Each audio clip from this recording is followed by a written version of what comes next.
Hey everybody, it's me, Derek DC Phillips, bringing you all things frightful. And in this video, I have a double whammy for you from author Andrew K. Clarke. Are you ready? Let's get into it.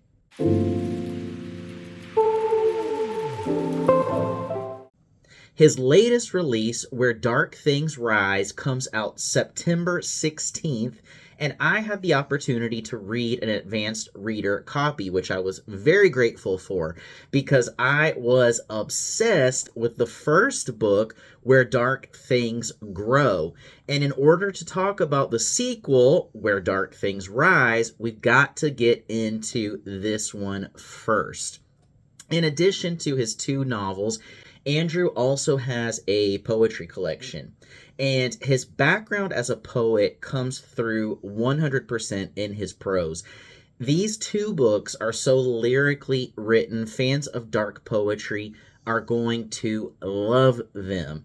Now, sometimes I have a hard time conceptualizing elements of fantasy, which are present here, but his descriptions are so fluid, so natural. There's a real cadence going on. Whereas someone like a Lovecraft is notorious for stopping short and describing an elder god as so hideous, he just can't even put it into words. Andrew paints a picture, even of the strangest, most cosmic characters and events. But I'm getting ahead of myself. Yes, there are strong elements at play of dark fantasy, but Where Dark Things Grow is also very much a coming-of-age tale. We're introduced to Leo, growing up in the Depression era in Asheville, North Carolina. His situation is bleak, but he's a good kid. He's got a good head on his shoulders, and he's determined to help his family overcome their circumstances. His dad is no good. People in town think his mom is a witch, and you thought you had it rough, huh? No spoilers here or ever in my videos. I try to be spoiler free, but Leo has an ability. He has a dark side that he's tempted to tap into. It's a strength, you could say.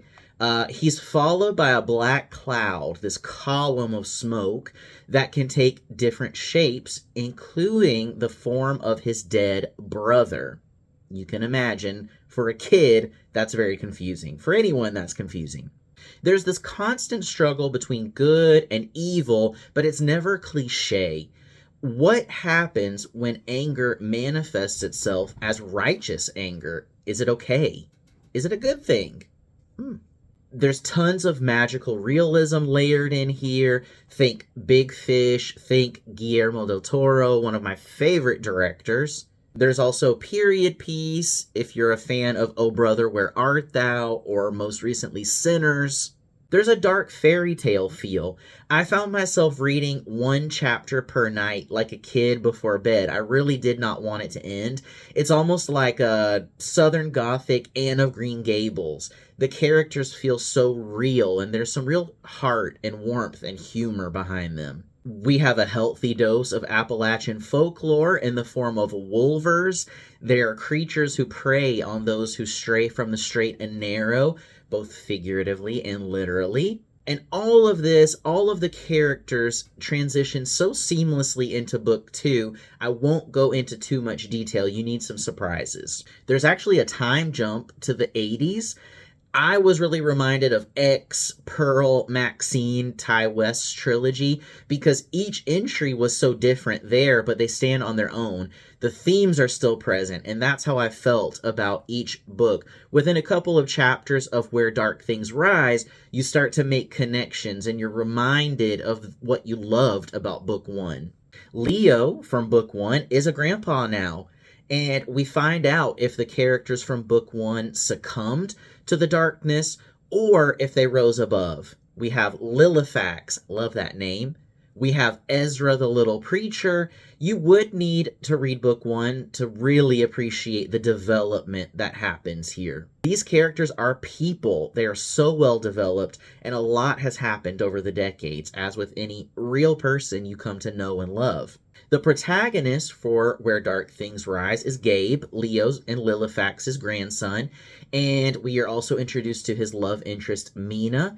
Here, Mina has the gift or curse, however you see it, and she's learning to harness it. We also follow their classmates, see how their lives intertwine.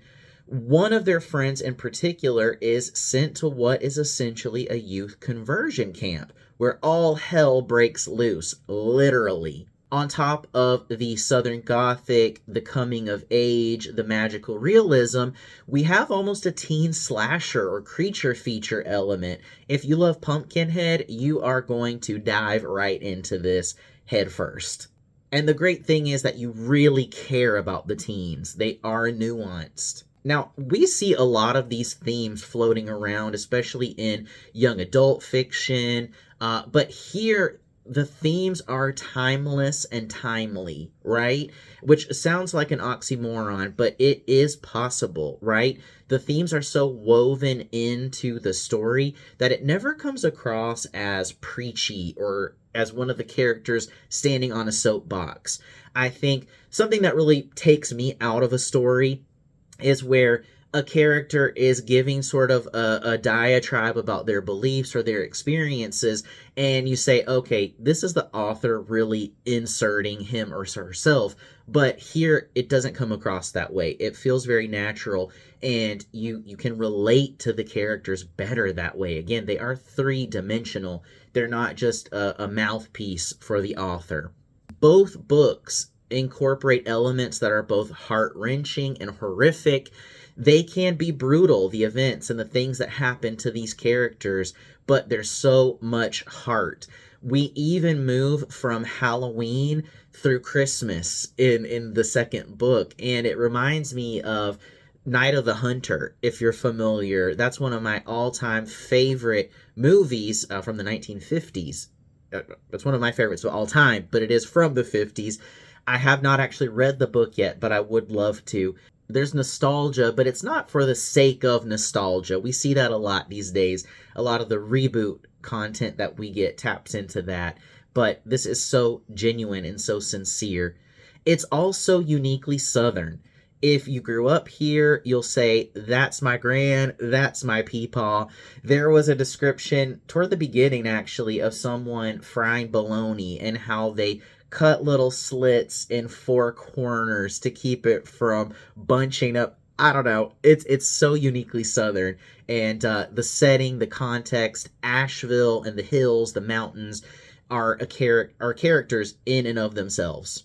So again, a lot of that may sound familiar, but it is written so poetically, and the disparate elements are blended so well that it feels nostalgic and fresh at the same time. I kind of think of Where Dark Things Rise as a patchwork quilt that was stitched together by your punk rock granny. You have plenty of time to read the first book before the second one comes out. I'd love to know what you think. Feel free to add a comment. If you have read Where Dark Things Grow, I'd love to know your thoughts. I'm sure you're as excited for the sequel as I was, and we'll keep this conversation going down in the comments. Happy haunting!